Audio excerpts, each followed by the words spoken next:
السلام علیکم ورحمۃ اللہ وبرکاتہ۔ ان الحمد للہ نحمده ونستعینه ونستغفره ونعوذ باللہ من شرور انفسنا ومن سیئات اعمالنا من يهده اللہ فلا مضل له ومن يضلل فلا هادی له واشهد ان لا الہ الا اللہ وحدہ لا شریک له واشهد ان محمدا عبده ورسوله اما بعد فان خیر الحدیث کتاب اللہ وخیر الہدی ہدی محمد صلی اللہ علیہ وسلم وشر الامور محدثاتها وكل محدثۃ بدعہ وكل بدعۃ ضلالہ وكل ضلالۃ فی النار۔ رب اشرح لی صدری ویسر لی امری واحلل عقدۃ من لسانی یفقہوا قولی رب زدنی علما اللہم رب زدنی علما۔ ناظرین، یہ ہمارا دوسرا ایپیسوڈ ہے جس میں انشاءاللہ ہم کچھ اہم پوائنٹس پر شیطان کے وسوسے کے بارے میں اور اس سے بچاؤ کے طریقے کے بارے میں بات کریں گے۔ مختصر جو ہمارے آج کے اس درس کے اہم نکتے ہیں وہ میں آپ کے سامنے رکھ دینا مناسب سمجھتا ہوں، تاکہ پورا درس یا اس کا خاکہ جو ہے وہ ذہن نشین ہو جائے۔ پہلے ہم وسوسے کے بارے میں مختلف لوگوں کی مثالیں بیان کریں گے، اس کے بعد ایک دلچسپ واقعہ انشاءاللہ آپ کے سامنے رکھا جائے گا، اس کے بعد پھر وسوسہ کسے کہتے ہیں وہ ہم جانیں گے دلیل کے ساتھ قرآن و حدیث کی روشنی میں۔ پھر وسوسہ کے مریضوں کی پہچان کیا ہے اس کو بھی ہم جانیں گے انشاءاللہ۔ پھر وسوسے کی حقیقت کیا ہے، کیسے ہم جانیں کہ شیطان ہمارے دلوں کے اندر وسوسے ڈال رہا ہے، ہمیں اچھائی سے بھلائی سے دور کرنے کی کوشش کر رہا ہے۔ انشاءاللہ 3-4 پوائنٹس اس کے ہم بیان کریں گے، اور پھر اس میں ایک مثال میں آپ کے سامنے رکھنے کی کوشش کروں گا۔ دور حاضر کی ایک بہت ہی بڑی مثال ہے جو بہت افسوسناک ہے ہم سب کے لیے، اور عبرت کی چیز ہے ہمارے لیے، اور خاص طور پر ہماری دینی ماں اور بہنوں کے لیے۔ اس کے بعد انشاءاللہ ہم یہ جانیں گے کہ وسوسے سے بچاؤ کے کیا کیا اہم طریقے ہیں۔ انشاءاللہ کوشش میں یہ کروں گا کہ 10 سے زائد اہم طریقے جو قرآن اور حدیث سے ثابت ہیں، قرآن و سنت کی روشنی میں، وہ میں آپ کے سامنے رکھنے کی کوشش کروں گا انشاءاللہ۔ اس کے بعد پھر جو ہے آخر میں انشاءاللہ 1 مہینے کا جو ہمارا پروٹیکشن پلان ہے قرآن و حدیث کی روشنی میں، روزمرہ ہم کیا کیا چیزیں کریں، کیا تبدیلیاں اپنے اندر لے کر کے آئیں، انشاءاللہ اس پر ہم جو ہے بات کریں گے۔ تو چلیے آج کے اس درس کو شروع کرتے ہیں، آپ تمام کا استقبال کرتے ہوئے کہ اللہ تبارک و تعالی آپ تمام کے آنے کو اور بیٹھنے کو، سننے کو قبول فرمائے، اور آپ کی یہ جو قربانی ہے دین کو سیکھنے کے لیے، دین کو سمجھنے کے لیے، میں اللہ تعالیٰ سے دعا کرتا ہوں کہ اللہ رب العالمین آپ کی اور ہماری اور ان تمام لوگوں کی جنہوں نے دامے در میں سخنے اس میں حصہ لیا، اس کے لیے کوشش کی، اللہ تعالیٰ ان کی تمام تر کوششوں کو جو ہے قبول فرمائے۔ دیکھیے، وسوسہ جو ہے یہ بڑی خطرناک چیز ہے، اور وسوسہ انسان کو اندر سے کھوکھلا بنا دیتا ہے۔ دیکھیے، خاندانی جھگڑے بعض دفعہ وسوسے کی بنیاد پر ہوتے ہیں، گمان کی بنیاد پر ہوتے ہیں، بہت ساری بدگمانیاں ہوتی ہیں، بار بار ایسے خیالات اور ایسی چیزیں ذہن و دماغ میں آتی ہیں جس کی وجہ سے آپس میں خاندانی جھگڑے ہونے لگتے ہیں۔ ایک گھر کا معاملہ ہو جہاں 8-10 لوگ رہتے ہوں، 15 لوگوں پر مشتمل کوئی فیملی ہو، شیطان عام طور پر ان کو اپنا شکار بناتا ہے جو آسانی میں اس کے جال میں پھنس جاتے ہیں۔ بعض دفعہ مردوں پر حاوی ہوتا ہے، بعض دفعہ عورتوں پر حاوی ہوتا ہے، دلوں میں طرح طرح کے خیالات ڈالتا ہے، انہوں نے ہمارے بارے میں ایسا کہا، ویسا کہا، کیوں کہا۔ بعض دفعہ افواہیں جو ہے ایک دوسرے کے کانوں میں یا دل و دماغ کے اندر ڈال دیتا ہے، جس کی کوئی سرے سے حقیقت نہیں ہوتی ہے۔ نتیجہ کیا ہوتا ہے؟ پورا کا پورا خاندان لڑ رہا ہوتا ہے، خاندان میں اختلاف ہوتا ہے، لڑائیاں ہوتی ہیں، اور اس کے بعد آپ اس طالب علم کو بھی تو دیکھ لیجئے نا، شاید آپ کے گھر کا بھی واقعہ ہو، شاید آپ کے پاس پڑوس کا بھی واقعہ ہو کہ وہ طالب علم جو ابھی جلد ہی قرآن کریم کی تعلیم اور قرآن کا حفظ جو ہے مکمل کرنے والا تھا، قریب تھا کہ قرآن مکمل کر لے، اچانک شیطان اپنے لاہو لشکر کے ساتھ اس کے اوپر حاوی ہو گیا، دل کے اندر طرح طرح کے وسوسے ڈالنا شروع کر دیا۔ نتیجہ یہ نکلا کہ وہ طالب علم مدرسے سے بھاگ کر کے اپنے گھر آ جاتا ہے، تعلیم چھوڑ دیتا ہے۔ والدین بار بار پوچھ رہے ہوتے ہیں، بار بار پریشان بھی ہوتے ہیں، بیٹا آخر پریشانی کیا ہے، تکلیف کیا ہے، کچھ بتاؤ تو صحیح، تمہارے مسئلے کا ہم حل نکالتے ہیں۔ لیکن پھر وہ طالب علم جو ہے بضد ہوتا ہے اپنی سوچ پر اور شیطان کے اس وسوسے کی وجہ سے، اور نتیجتاً جو ہے قرآن کے حفظ سے وہ محروم ہو جاتا ہے۔ آپ دیکھیے ایسے بہت سارے لوگوں کو آپ نے دیکھا ہوگا جو کئی بار وضو اور طہارت کرنے کے بعد بھی انہیں ایسا لگتا ہے، نمازیں پڑھنے کے بعد انہیں ایسا لگتا ہے کہ ہماری نماز ابھی نامکمل ہے، ہماری جو طہارت ہے، ہم نے جو طہارت حاصل کیا وہ نامکمل ہے، وہ بار بار وضو کرتے رہتے ہیں۔ تو اس طریقے کے جو مریض ہیں، نفسیاتی مریض ہیں، وسوسے کے مریض ہیں، آخر ان کو اپنی اس پریشانی کا کچھ نہ کچھ حل تو تلاشنا چاہیے نا۔ آئیے دیکھتے ہیں اللہ تبارک و تعالی کا کتنا عظیم احسان ہے۔ دیکھیے صحیح مسلم کی حدیث 127 127 نمبر کی حدیث ہے۔ اللہ تبارک و تعالی اپنے بندوں پر کتنا بڑا مہربان ہے نا۔ اللہ کے نبی صلی اللہ علیہ وسلم فرماتے ہیں ان اللہ تجاوز لامتی ما حدثت به انفسها۔ جو خیالات اس کے دل کے اندر آتے ہیں نا، انسانوں کے اپنے دل کے اندر جو خیالات آتے ہیں بغیر کسی ارادے کے، گناہ کرنے کا کوئی ارادہ نہیں، برائی کا کوئی ارادہ نہیں، یوں ہی خیالات آ گئے، اللہ تعالیٰ نے اس کو معاف کر دیا ہے۔ کہا کب تک؟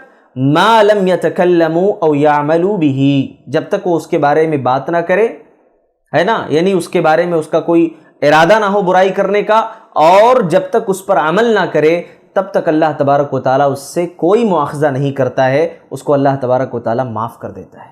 کتنا بڑا یہ اللہ رب العالمین کا احسان ہے، فضل ہے اپنے بندوں کے اوپر۔ آپ بتائیے اگر ہر وسوسے کے اوپر اللہ تعالیٰ پکڑنا شروع کر دے تو پھر آپ اندازہ لگائیے کہ ہم اور آپ جو ہے نا کتنے بڑے مجرم ہوں گے اللہ رب العالمین کی نظر میں، لیکن اللہ معاف کر دیتا ہے۔ آگے چلیے، سورہ مجادلہ کے آیت نمبر 10 میں اللہ نے فرمایا کہ انما النجوى من الشیطان، یہ جو وسوسے ہوتے ہیں نا شیطان کی طرف سے ہوتے ہیں۔ کیوں؟ اس لیے ہوتے ہیں لیحزن الذین آمنوا، تاکہ وہ ایمان والوں کو غمگین کرے۔ شیطان کی طرف سے وسوسہ آتا ہے، مقصد یہ ہوتا ہے شیطان کا کہ ہم جو ہے ایمان والوں کو غمگین کریں، ڈپریشن کا مریض بنا کر کے چھوڑ دیں، ہے نا۔ اور یہ ہوتا بھی ہے کہ آدمی بعض دفعہ وسوسوں کا اتنا بڑا مریض بن جاتا ہے، اس کا دل، اس کا جسم اتنا بیمار ہو جاتا ہے کہ آدمی یوں ہی خالی بیٹھا رہتا ہے، نہ اسے نماز کی کوئی فکر ہوتی ہے، نہ عبادات کی کوئی فکر ہوتی ہے، نہ اللہ کے فرامین پر عمل کرنے کی کوئی پرواہ ہوتی ہے، وہ بالکل دنیا مافیہ سے بالکل الگ تھلگ ہو جاتا ہے، عجیب و غریب اس کی کیفیت ہوتی ہے۔ ایک واقعہ میں آپ سبھی کو سناتا ہوں، ابن الجوزی رحمۃ اللہ علیہ نے اس واقعے کو نقل کیا ہے کہ ایک آدمی نے سوال کیا، ایک آدمی نے ابو الوفا بن عقیل رحمہ اللہ سے سوال کیا کہ میں پانی کے اندر بار بار ڈبکی لگاتا ہوں، پانی کے اندر بار بار میں ڈبکی لگاتا ہوں، لیکن مجھے پھر بھی شک رہتا ہے کہ میں پاک ہوا یا نہیں ہوا، یعنی میرا غسل صحیح ہوا یا نہیں ہوا، آپ کا اس کے بارے میں کیا خیال ہے؟ تو شیخ نے جواب دیتے ہوئے کہا کہ جاؤ تم سے نماز ساقط ہو گئی، جاؤ تم سے نماز ساقط ہو گئی ہے۔ اس نے پوچھا کہ وہ کیسے؟ تو انہوں نے جواب دیا کہ اللہ کے نبی صلی اللہ علیہ وسلم نے فرمایا ہے، سنن نبی داؤد کی روایت ہے، حدیث نمبر 4398 نمبر کی حدیث ہے، فرمایا کہ رفع القلم عن ثلاث، رفع القلم عن ثلاثہ، 3 قسم کے لوگوں سے اللہ تعالیٰ نے قلم کو اٹھا لیا، یعنی ان کو معاف کر دیا۔ وہ 3 قسم کے لوگ کون ہیں؟ المجنون حتی یفیق، پاگل آدمی یہاں تک کہ وہ سمجھنے لگے، اس کو صحیح غلط کی تمیز آ جائے۔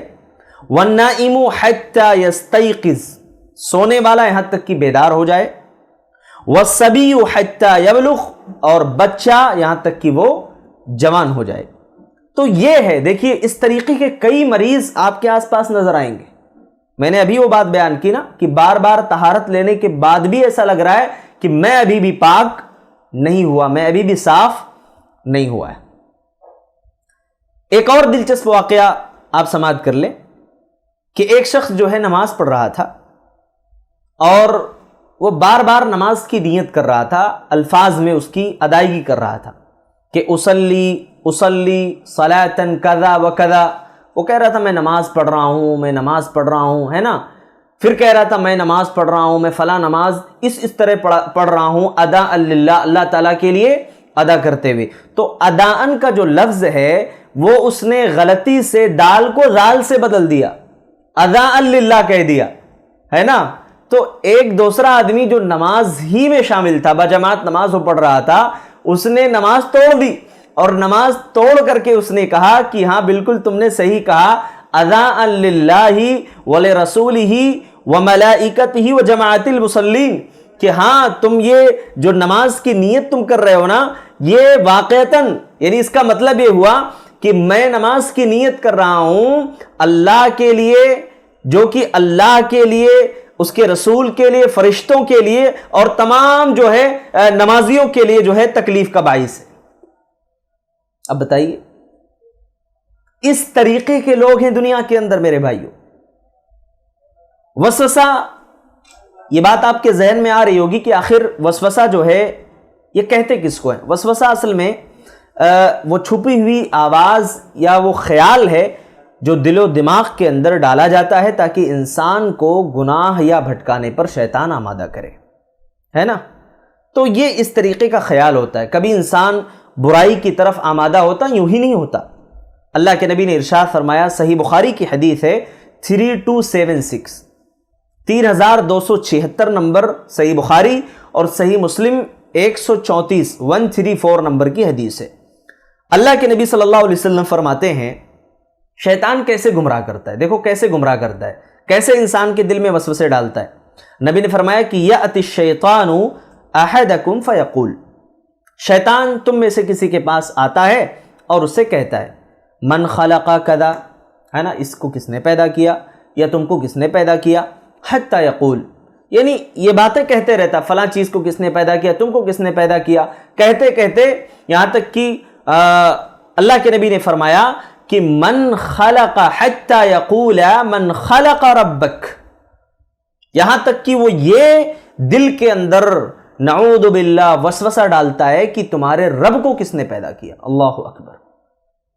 اللہ کے نبی نے فرمایا فَإِذَا بَلَغَهُ فَلْيَسْتَعِذْ بِاللَّهِ وَلِينَتِهِ، نبی نے فرمایا کہ جب یہ خیال تمہارے دماغ میں آئے، جب یہ باتیں تمہارے دل و دماغ کو دستک دیں، تو تم اللہ رب العالمین کی پناہ طلب کرو، فوراً اعوذ باللہ من الشیطان الرجیم پڑھ لیا کرو۔ یہ بہت ہی زبردست چیز ہے۔ اور یہ بھی آپ یاد رکھیں کہ شیطان ایسے یوں ہی ایک پل میں کسی کو گمراہ نہیں کر دیتا ہے، ایک پل میں کسی کو نہیں بھٹکاتا ہے، بہت سارے شکوک، شبہات، خیالات دل و دماغ کے اندر ڈالتا رہتا ہے، اور پھر آدمی وسوسے کا مریض بن جاتا ہے۔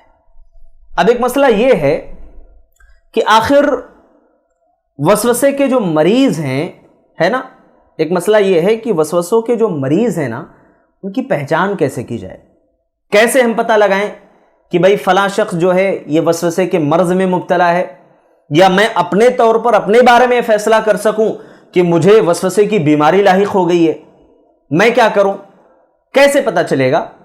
تو 3-4 پوائنٹس اس سلسلے میں آپ کے سامنے رکھ دیتا ہوں کہ اس پر جو ہے اگر ہمارے دل میں کراہت پیدا ہوتی ہے نا، یا ہمارے دل میں کچھ عجیب سا محسوس ہوتا ہے، تو ہم یہ سوچ لیں کہ ہاں ایسا ہے کہ شیطان ہمارے دل میں وسوسہ ڈالنے کی کوشش کر رہا ہے، یا شیطان ہمیں اپنے وسوسے کا شکار بنا رہا ہے۔ کیا ہے وہ؟ کبھی اتفاق سے سفر کرنا ہوا تو جیسے بہت سارے اپارٹمنٹس ہوتے ہیں، ہے نا، وہاں قالین بچھے ہوتے ہیں، ایک مصلی وہاں پر ہوتا ہے نماز پڑھنے والوں کے لیے، یا کہیں ہوٹل وغیرہ کے اندر قالین بچھے ہوتے ہیں، نمازیوں کے لیے ایک خاص جگہ جو ہے منتخب کر دی جاتی ہے، وہاں پر کبھی آپ نماز پڑھیں، ہاں وہاں نماز پڑھیں۔ اچھا، بعض دفعہ ایسا بھی ہوتا ہے نا کہ آپ کے دل میں کوئی وسوسہ نہیں آتا، کوئی خیال نہیں آتا، آپ وہاں نماز پڑھ رہے ہیں، آپ کا دل بالکل مطمئن ہے، بھئی یہ جگہ پاک ہوگی، قالینیں پاک ہوں گی، کوئی مسئلہ نہیں ہے، جب تک کہ وہاں کے بارے میں کوئی مصدق ایسی خبر نہ آپ کے سامنے آ جائے، کوئی چیز آپ مشاہدہ نہ کر لیں جس سے پتا چلے کہ ہاں یہاں گندگی لگی ہوئی ہے، آپ کا دل مطمئن ہے، اس کا مطلب کہ آپ وسوسے کے شکار نہیں ہو۔ لیکن وہیں پر بعض دفعہ ایسا ہوتا ہے کہ آپ کے ساتھ میں کوئی اور ہے جو خود وسوسے کی بیماری میں مبتلا ہے، وسوسے کا مریض ہے، اب وہ کیا کہے گا کہ بھائی نماز آپ پڑھ رہے ہو نا، لیکن میرا دل مطمئن نہیں ہو رہا ہے، پتہ نہیں لوگ کہاں کہاں سے آئے ہوں گے، کیسے کیسے کپڑے پہنے ہوں گے، یہاں آ کر کے نماز پڑھ لی، مجھے نہیں لگ رہا ہے کہ یہ یعنی جگہ پاک ہے نماز پڑھنے کے لیے، مصلی پاک ہے نا، ہمیں ایسا کرنا چاہیے، نماز کہیں اور پڑھ لینی چاہیے۔ اب شیطان دیکھو کیسے گمراہ کر رہا ہے، ہمیں نماز کہیں اور پڑھ لینی چاہیے، شیطان نے کیا کیا، اب وسوسہ ڈال کر کے ہمارے دل کو نماز سے، عبادت سے پھیر دیا، کہیں اور پڑھ لینا چاہیے، مطلب اب ایسا ہو گیا کہ بھئی نماز ہم کہیں اور پڑھیں، بعد میں شیطان نے بھلا دیا، وقت بھی یاد نہیں رہا، نماز بھی ہم پڑھنا بھول گئے۔ اب آپ خود دیکھیں کہ شیطان کس طریقے سے گمراہ کر رہا ہے۔ یہ پہلی علامت ہے یہ پہچاننے کی کہ ہمارے دل میں وسوسہ آ رہا ہے کہ نہیں۔ اسی طریقے سے ایک اور مثال میں دے دیتا ہوں، کبھی ایسی زمین پر آپ نماز پڑھیں جس سے پاک یا ناپاک ہونے میں شک ہو، یعنی جس جگہ کے بارے میں، کوئی عام سی جگہ ہو، گھاس والی جگہ بھی ہو سکتی ہے، تو بعض دفعہ ایسا ہوتا ہے کہ جو گھاس والی جگہیں ہیں وہاں آپ نماز پڑھ رہے ہوں، اب شیطان انسان کے دماغ میں یہ خیال ڈالتا ہے، بھائی ایسا تو نہیں ہے کہ یہاں کسی کتے نے آ کر کے پیشاب کیا ہو، یہاں کسی نے گندگی لا کر کے ڈال دی ہو، تو اگر اس وقت آپ کا دل مطمئن ہے، خلاص کوئی بات نہیں، آپ نماز کنٹینیو کریے۔ اگر آپ کا دل مطمئن نہیں رہا، ظاہر ہے کہ آپ نماز سے رک جاؤ گے، اور یہ وہی علامت ہے جو فوراً ظاہر ہو گئی کہ گویا شیطان آپ کے دل میں وسوسہ ڈال رہا ہے اور آپ وسوسے کے شکار ہو، ہے نا۔ ایک اور بات میں آپ کے سامنے واضح کر دوں جو کہ ہمارے اپنی ہر کسی کے ذات سے متعلق ہو سکتی ہے یہ بات۔ بعض دفعہ ایسا ہوتا ہے کہ ہم حمام میں نہا رہے ہوتے ہیں، ہم کیا ہے، غسل خانے میں نہا رہے ہیں۔ اب ہمارے ہاں کیا ہوتا ہے شہروں میں کہ باتھ روم اور غسل خانہ جو ہے وہ بالکل اٹیچ ہوتا ہے نا، بالکل اٹیچ ہوتا ہے، کوئی بہت زیادہ فاصلہ نہیں ہوتا۔ ہاں یہ ہو سکتا ہے کہ کہیں کشادہ ہو، کہیں تھوڑا سا تنگی کا معاملہ۔ اب وہاں نہانے کے بعد بعض دفعہ کپڑے پہنتے ہوئے کپڑا زمین پر لگ گیا، پانی کے کچھ قطرات اس میں لگ گئے، اب یہ خیال اور یہ بات دل و دماغ کے اندر آ سکتی ہے کہ بھائی یہاں تو باتھ روم ہے، ابھی اگرچہ میں نے غسل کیا ہے، لیکن شیطان فوراً آ کر کے آپ کے دل پر حاوی ہونے کی اور وسوسہ ڈالنے کی کوشش کرے گا کہ آپ یہ کپڑا پہن رہے ہو، یاد رکھو پاک ہے کہ ناپاک، کیونکہ یہاں پانی لگ گیا اور یہاں بازو میں باتھ روم میں ہو سکتا ہے کہ اس کے قطرات آ کر کے پڑے ہوں، جبکہ حقیقت یہ بات ہوتی ہے کہ اس کے کوئی قطرات پیشاب کے یا کسی اور گندگی کے وہاں بالکل نہیں ہوتے ہیں، لیکن شیطان ہمارے دلوں میں خیالات ڈالتا ہی ڈالتا ہے۔ سمجھ رہے ہیں آپ؟ تو اگر اس طریقے کی چیزیں آپ کے ذہن و دماغ میں آئیں، میں کہہ رہا ہوں کہ اگر آپ عینی طور پر مشاہدہ کر لیں کہ یہاں گندگی لگی تھی، صفائی اس کی نہیں ہوئی، وہاں کپڑا لگ گیا، تب تو بالکل بات واضح ہو گئی کہ بھائی وہاں گندگی لگی ہوئی ہے، لیکن آپ نے نہایا، کئی بار پانی آپ نے بہایا یا کپڑے دھلے، پھر بھی خیال اگر آ رہا ہے تو اس کا مطلب یہ ہوا کہ شیطان آپ کے دل کے اوپر حاوی ہونے کی اور وسوسہ ڈالنے کی کوشش کر رہا ہے۔ اسی طرح رمضان میں کسی عذر پر آپ نے افطار کر لیا، جیسے آپ مسافر ہیں، اب مسافر کے لیے اللہ کے نبی صلی اللہ علیہ وسلم نے رخصت دی ہے، یا آپ بیمار ہو گئے، کوئی ایسی بیماری لاحق ہو گئی ہے نا۔ ہمارے ہاں دیکھیے علم کی اتنی کمی ہے نا، اتنی کمی ہے، اللہ رحم کا معاملہ کرے۔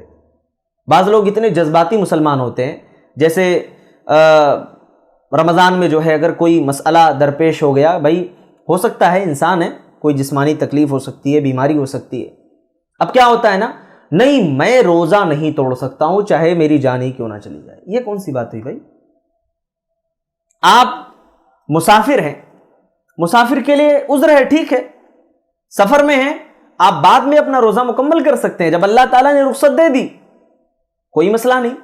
لیکن اس وقت روزہ توڑتے ہوئے، افطار کرتے ہوئے اگر کوئی خلش ہمارے دل و دماغ کے اندر محسوس ہوئی، اس کا مطلب کہ دیکھو شیطان شریعت کے رخصت کو قبول نہ کرنے کے لیے وسوسے ڈال رہا ہے کہ ہم شریعت کی اس رخصت کو قبول نہ کریں، اور ہمیں وہ پھیرنے کی کوشش کرتا ہے قرآن و حدیث سے.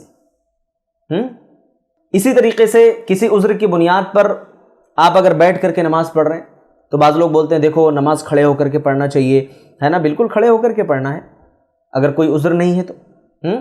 لیکن شیطان پھر وسوسے کیا ڈالتا ہے، نہیں نماز اگر کھڑے ہو کر کے پڑھو، بیٹھ کر کے پڑھو گے دیکھو اچھا نہیں لگ رہا ہے نا، کھڑے ہو کر کے ہی تمہیں نماز پڑھنی چاہیے تھی.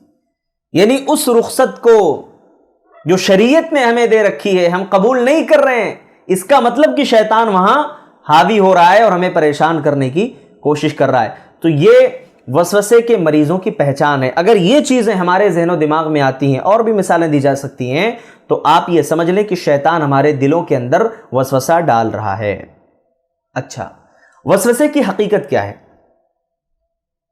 شیطان کیا کرتا ہے معلوم ہے؟ شیطان کبھی یہ نہیں چاہتا کہ ہم نیکی کریں.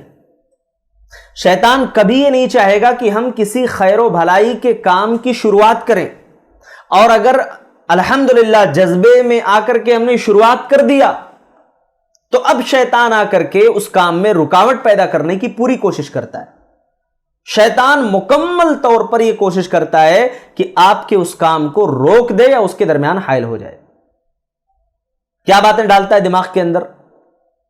بھائی تاخیر، چلو آج نہیں کل کر لیتے، کل نہیں پرسوں کر لیتے، اس کے بعد تیسرے دن چوتھے دن کر لیتے، یہاں تک کہ وہ خیر کا کام ٹالتے ٹالتے آدمی اس سے محروم ہو جاتا ہے. یا کبھی کبھی ایسا ہوتا ہے کہ اس خیر کے کام کو شیطان بہت کم اہم دکھاتا ہے، یعنی ایسا دکھاتا ہے کہ یہ کوئی بہت بڑا اہم کام نہیں ہے، کیوں اس کے لیے اتنا آپ پریشان ہو رہے ہیں. یا پھر بعض دفعہ اس خیر کے کام کے کرنے پر شیطان ہمارے نگاہوں کے سامنے شرمندگی، ہے نا، یا اسی طریقے سے اور بہت ساری چیزیں لا کر کے پیش کر دیتا ہے. لوگ کیا کہیں گے، میں ڈھنگ سے بول نہیں پاؤں گا، میں بات نہیں کر پاؤں گا. کتنے ایسے لوگ ہیں اللہ نے علم سے اتنا نواز رکھا ہے نا، اتنا علم دے رکھا ہے، لیکن دیکھو شیطان ایسے دلوں کے اوپر حاوی ہے، ایسے وسوسے ڈالتا ہے، نہیں تم بولو گے تو سارے لوگ ہنسیں گے، لوگ کیا سمجھیں گے، ہے نا. اس طریقے سے وسوسے ڈال کر کے شیطان خائف کر دیتا ہے، ڈرا دیتا ہے. ہمیں یہ نہیں ہونے دینا ہے. دیکھیے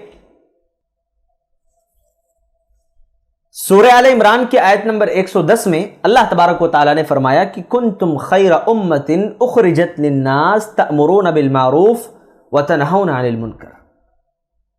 تم بہترین امت ہو، تم لوگوں کے لیے برپا کیے گئے ہو، نکالے گئے ہو، تم بھلائی کا حکم دیتے ہو، برائی سے روکتے ہو. ہمارا کام نیکی کا حکم دینا ہے، برائی سے روکنا ہے. لیکن شیطان کیا کر رہا ہے؟ شیطان اپنا کام کر رہا ہے. شیطان اپنا کام کیا کر رہا ہے کہ ہمیں برائی سے نہیں، ہمیں اچھائی سے روکنے کی کوشش کر رہا ہے، اور برائی کی طرف ڈھکیل رہا ہے کہ جاؤ برائی کی طرف، جاؤ بے حیائی کی طرف. ہر طریقے سے گمراہ کرنے کی کوشش کرتا ہے. اسی طریقے سے شیطان دیکھیے گناہ کی طرف بلاتا ہے، وسوسے ڈال کر کے، گناہ کو بہت دلکش کر کے، بہت مزین کر کے، ہے نا، تصویریں، تخیل اور یادیں سب کچھ ذہن و دماغ کے اندر بنا دیتا ہے. فحش مناظر ذہن و دماغ کے اندر بناتا ہے. آپ دیکھیے کہ بہت سارے ایسے لوگ ہوتے ہیں جو عشق کی بیماری میں مبتلا ہو جاتے ہیں، اور اس بیماری میں مبتلا ہونے کے بعد ان کے ذہن و دماغ کے اندر اپنی معشوقہ کو لے کر کے بڑی بڑی امیدیں، بڑی بڑی آرزوئیں، بڑی بڑی تمنائیں ان کے ذہن و دماغ میں ہوتی ہیں، خیالات ہوتے ہیں، اور نتیجتاً شیطان اس کو برائی کی طرف مائل کرنے کی پوری کوشش کرتا ہے. اور وہ آدمی جو خیالات اپنے ذہن و دماغ کے اندر پال رہا ہوتا ہے، جس کی بنیاد پر بعض دفعہ اس سے شادی کرنے کی کوشش کرتا ہے یا کر بھی لیتا ہے، تو آپ نے اکثر سنا ہوگا کہ بھائی شادی کے بعد معاملات خراب ہو گئے۔ شادی کے بعد معاملات اس لیے خراب ہو گئے جناب کیونکہ جو امیدیں اس کے دل و دماغ کے اندر بدھی ہوئی تھیں، جو امیدیں وابستہ کر رکھی تھی اس نے، ان امیدوں پر وہ چیز کھری نہیں اتری۔ ذہن و دماغ میں جو خوبصورتی، جو زینت اس نے پال رکھی تھی، معاملہ ایسا بالکل نہیں تھا، معاملہ بالکل اس کے اپوزٹ تھا، اور نتیجہ یہ ہوا کہ شیطان نے اس کو گناہ کی طرف ڈھکیل دیا۔ شیطان کیا کرتا ہے؟ گناہ میں انسان کو فوری طور پر فائدے کا وعدہ دلاتا ہے نا، لذت اس کے ذہن و دماغ میں ڈالنے کی کوشش کرتا ہے، یا پھر آرام اور دوستوں میں مقبولیت کی لالچ دلاتا ہے، بہت ساری چیزیں ہوتی ہیں۔ آپ آج دیکھ لیجئے گناہ کی طرف بلانے کے لیے شیطان کے کتنے ہتھ کنڈے ہیں، کتنے ہتھ کنڈے، وسوسے خیالات ایسے ڈالتا ہے۔ اللہ اکبر، اللہ اکبر۔ آپ دیکھیں کہ کتنے ایسے نوجوان جو کالجز کے اندر پڑھ رہے ہیں، کتنے ایسے نوجوان بچیاں جو پڑھ رہی ہیں اور جن کا کوئی ناجائز کسی سے تعلق نہیں ہے، شیطان کیسے ان کے دل و دماغ کے اوپر حاوی ہو کر کے ان کو نروس کرنے کی کوشش کرتا ہے کہ تم آج کے دور میں جی رہی ہو، آج کے اس دور میں جی رہے ہو تم، ہاں، تمہارا کوئی بوائے فرینڈ نہیں، تمہاری کوئی گرل فرینڈ نہیں۔ اس طریقے کے خیالات شیطان دماغ میں ڈالتا ہے اور حیران کر دیتا ہے، اور انسان بعض دفعہ مجبور ہو کر کے، بعض دفعہ شیطان کے ان وسوسوں کا شکار ہو کر کے اپنے آپ کو برائی کی طرف ڈھکیل دیتا ہے، ہلاک کر لیتا ہے۔ اسی طریقے سے کیونکہ اللہ تبارک و تعالیٰ نے جو بات بیان فرمائی ہے نا، اللہ کی بات کبھی جھوٹی نہیں ہو سکتی۔ سورہ بقرہ کے آیت نمبر 268 میں جو بات اللہ نے کہی کہ الشیطان یعیدکم الفقر ویأمرکم بالفحشاء، شیطان تمہیں محتاجگی کا خوف دلاتا ہے، شیطان برائی کا حکم دیتا ہے، فحاشی کی طرف بلاتا ہے، لیکن تمہارا کیا کام ہونا چاہیے؟ تمہارا کام وہی ہونا چاہیے جو سورہ مائدہ کے آیت نمبر 2 میں اللہ نے بیان فرمایا، وَلَا تَعَاوَنُوا عَلَى الْإِثْمِ وَالْعُدْوَانِ، فرمایا کہ تعاونوا علی البر والتقوی، نیکی کے معاملے میں، تقوی کے معاملے میں ایک دوسرے کا تعاون کرو، ایک دوسرے کی ہیلپ کرو، مدد کرو۔ وَلَا تَعَاوَنُوا عَلَى الْإِثْمِ وَالْعُدْوَانِ، لیکن برائی پر، بے حیائی پر، گناہ پر تمہاری مدد نہیں ہونی چاہیے۔ اسی طریقے سے شیطان کیا کرتا ہے؟ وسوسے کے ذریعے سے عقیدے میں شک ڈالتا ہے نا۔ بعض دفعہ ایسا ہوتا ہے کہ قرآنی آیات اور احادیث دونوں میں تضاد ہمارے سامنے پیش کرتا ہے کہ دیکھو دونوں چیزیں ٹکرا رہی ہیں۔ ابھی عید میلاد النبی بہت سارے لوگ دھوم دھام سے منا رہے تھے، اسٹیجوں پر ناچ رہے تھے، کس طریقے کی خرافات اور بدعات اور یہ وسوسہ کیسے شیطان نے دلوں کے اندر ڈال کر کے گمراہ کر رکھا ہے۔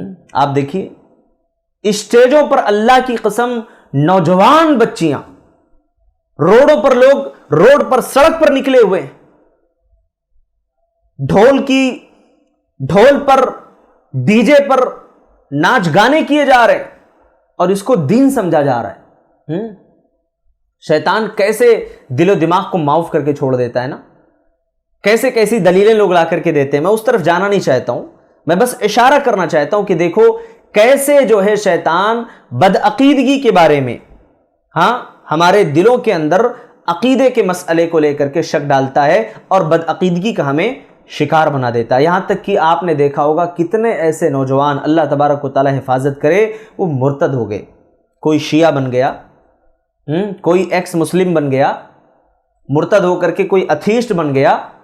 آپ دیکھیے کتنے ایسے لوگ ہیں جو اپنے ایمان کا سودا کر رہے ہیں آج کے اس دور میں۔ کس بنیاد پر؟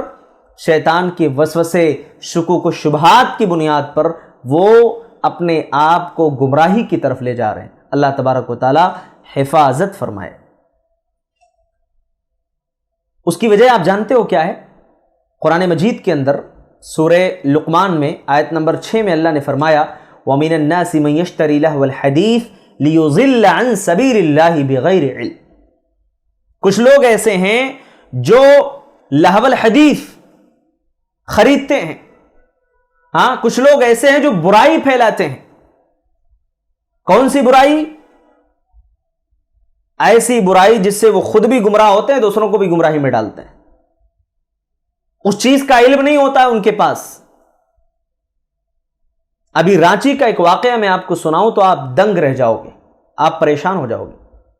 رانچی کی رہنے والی ایک ایسی بچی، مسلم بچی کی میں بات کر رہا ہوں، جس کا نام نصرت جہاں تھا. نمازوں کی پابند تھی، علماء کے بیانات سنا کرتی تھی، علماء کے دروس میں شامل ہوا کرتی تھی، اور اس کے اندر ایک دینی جذبہ بھی تھا. لیکن سوشل میڈیا پر کچھ درندوں نے اس مسلم بچی کو اپنے چال کا اور اپنے جو ہے دھوکے کا نشانہ بنایا. اس بچی کو گمراہ کرنے کے لیے، اس کو ہر طریقے سے اپنی جال میں پھنسانے کے لیے پوری کوشش کر لی ان لوگوں نے. نتیجہ کیا ہوا جانتے ہو؟ نتیجہ یہ ہوا کہ یہ وہ بچی جو مسلمان تھی، بہت سارے والدین کہتے ہیں نا ہماری بچی ماشاءاللہ بہت پابند ہے، ماشاءاللہ قرآن کی تلاوت کرتی ہے، ہاں تہجد کی نماز پڑھتی ہے، علماء کے بیانات سنتی ہے، دروس میں شرکت کرتی ہے، تو اس کے بارے میں تو کوئی شک و شبہ ہونا ہی نہیں چاہیے کہ گمراہ ہو جائے گی. نتیجہ یہ ہوا کہ یہ نصرت جہاں سے نشا سنگھ بن گئی. کتنی افسوسناک بات ہے. اور اگر اللہ کی قسم آج اگر ہم نے اپنی نسلوں کی پرواہ نہیں کی نا، اپنے بچوں کو ہم نے برائی سے روکنے کی کوشش نہیں کی، بدعقیدگی کے بارے میں ان کو نہیں بتایا، شکوک و شبہات کے بارے میں ان کو خبر نہیں دیا، ان کو علم نہیں سکھایا، دین علم سے ہم نے محروم رکھا، تو وہ دن دور نہیں ہے اللہ حفاظت فرمائے کہ ہماری کئی بیٹیاں نصرت جہاں سے کہیں نشا سنگھ نہ بن جائیں. شیطان کیا کرتا ہے؟ شیطان وسوسے کے ذریعے سے ہماری نمازوں میں اور عبادات کے اندر خلل ڈالتا ہے. میں نے بھی شروعات میں وہ بات ذکر کر دی ہے کہ بعض دفعہ فرض نمازوں کو لے کر کے، اذکار یا آیات کی شمار کو لے کر کے، ہے نا، یا بعض دفعہ تسبیحات کے شمار کو لے کر کے کہ ہم نے 30 مرتبہ پڑھا، 33 مرتبہ پڑھا ہے، کہیں 40 تو نہیں ہو گیا، بھلا دیتا ہے. بار بار اس طریقے کے خیالات آتے ہیں. یا اسی طریقے سے نماز کو لے کر کے یہ بھی شک و شبہ ڈالتا ہے کہ تیری نماز قبول ہوئی کہ نہیں ہوئی، ہے نا، تو بے سود نمازیں پڑھ رہا ہے. اور نتیجہ یہ ہوتا ہے کہ پھر وہ آدمی نماز چھوڑنے کا عادی بن جاتا ہے. اس کے دل کے اندر شیطان نے وسوسے ڈال دیا، تیری نماز پتہ نہیں قبول ہوئی کہ نہیں، ہاں پتہ نہیں تیری تسبیح مکمل ہوئی کہ نہیں. اب وہ کیا کرتا ہے؟ شک و شبہ کا شکار ہو جاتا ہے. اللہ تعالیٰ رحم فرمائے. اچھا کتنے ایسے لوگ ہیں بیچارے، آپ خود دیکھتے ہوں گے کہ وہ اتنے شک کے مریض ہوتے ہیں کہ تسبیحات کو گننے کے لیے وہ مشینیں رکھتے ہیں اپنے پاس. ہاں تعداد فکس رہے کہ بھائی زیادہ نہیں ہوا، کم نہیں ہوا. بھائی اللہ تعالیٰ نے ہمیں اور آپ کو انگلیاں دی ہیں، انگلیوں پر شمار کرو. نبی کریم صلی اللہ علیہ وسلم کا طریقہ یہی تھا، اللہ کے رسول صلی اللہ علیہ وسلم کا حکم یہی ہے. تو شیطانی وسوسے کے بالکل بھی شکار نہ ہو. اور نتیجہ کیا ہوتا ہے آپ جانتے ہو؟ جب شیطان نماز سے روک دیتا ہے، شیطان نماز کے بارے میں وسوسے ڈال دیتا ہے، تو اب آدمی ہر برائی کی طرف بہت ہی تیزی کے ساتھ بڑھنے لگتا ہے اور بہت فری ہو کر کے آگے بڑھتا ہے برائی کی طرف. کیوں؟ کیونکہ سورہ عنکبوت کے آیت نمبر 45 میں اللہ نے فرمایا کہ ان الصلاۃ تنہی عن الفحشاء والمنکر، یہ نماز تمہیں بے حیائی سے، برائی سے روک لیتی. ہاں، اور جب نماز سے شیطان تمہیں نماز سے ہی دور کر دے گا، نماز سے دور کر دیا تو اب بے حیائی کی طرف انسان بھاگتا ہے، برائی کی طرف بھاگتا ہے. برائیاں اچھی لگتی ہیں، ہاں برائیوں کی محبت دل کے اندر بیٹھ جاتی ہے. ایسا ہوتا ہے کہ نہیں ہوتا؟ اور آگے چلیے، اب آتے ہیں ہم اپنے اس پوائنٹ پر کہ آخر وسوسے کے بارے میں باتیں تو بہت ہو گئی. وسوسہ دلوں میں آتا ہے، کیسے شیطان ڈالتا ہے، کیا شکلیں ہیں، اس کی علامت کیا ہے، پہچان کیا ہے، سب کچھ ہم نے جان لیا. اب ہم یہ جانیں گے کہ وسوسہ سے بچنے کے طریقے کیا ہیں جناب، کیسے آخر بچیں، کیسے اپنے آپ کو بچائیں. تو سب سے پہلی چیز وسوسے سے اپنے آپ کو بچانے کے لیے دینی علم حاصل کریں. یہ بات نوٹ کر لیں آپ. شیطان اکثر و بیشتر ایسے لوگوں کے اوپر حملہ آور ہوتا ہے، ایسے لوگوں پر اٹیک کرتا ہے، ایسے لوگوں کے دلوں میں خیالات ڈالتا ہے جو دینی علم سے دور ہوتے ہیں۔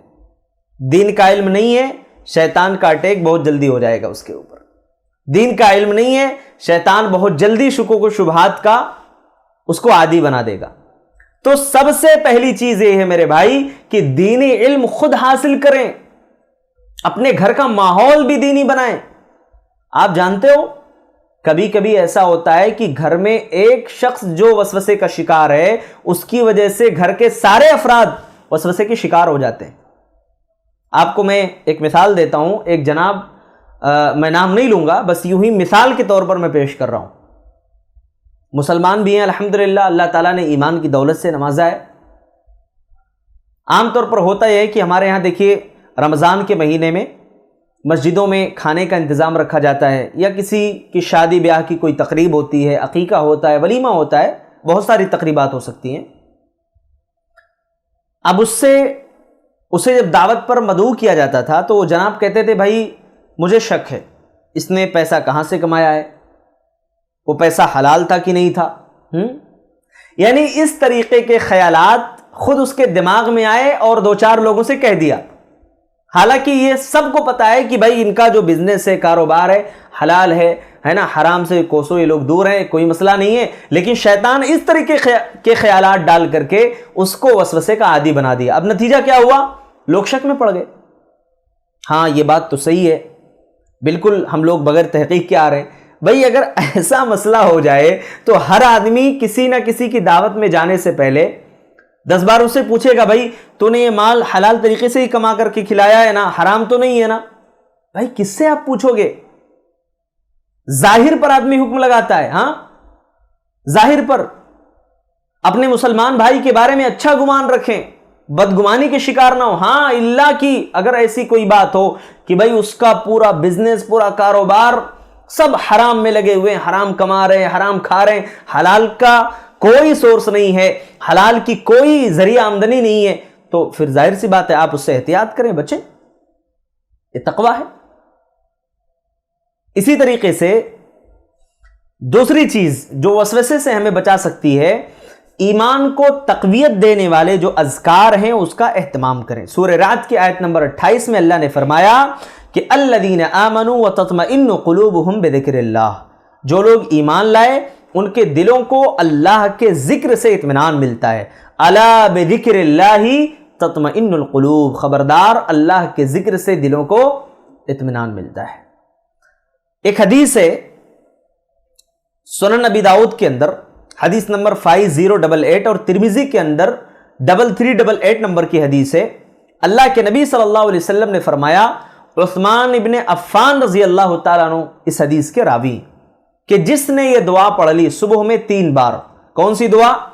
بسم اللہ الذی لا یضر مع اسمہ شیء فی الارض ولا فی السماء وہو السمیع العلیم، کہ اللہ کے نام کے ساتھ، جس کے نام کے ساتھ کوئی بھی چیز زمین و آسمان میں نقصان نہیں پہنچا سکتی ہے نا۔ یہ دعا آپ نے پڑھ لیا 3 بار صبح میں تو شام تک کوئی بھی چیز آپ کو نقصان نہیں پہنچا سکتی ہے، اور اگر شام میں آپ نے پڑھ لیا تو صبح تک کوئی بھی چیز نقصان نہیں پہنچائے گی۔ اسی طریقے سے ایک اور دعا اللہ کے نبی صلی اللہ علیہ وسلم نے سکھائی ہے، صحیح بخاری کی حدیث آپ دیکھیں، صحیح بخاری کی حدیث نمبر 6369 ہے کہ اللہم انی اعوذ بک من الہم والحزن والعجز والکسل والجبن والبخل وضلع الدین وغلبۃ الرجال، ہے نا، کہ اللہ تبارک و تعالیٰ کی میں پناہ طلب کرتا ہوں کس چیز سے؟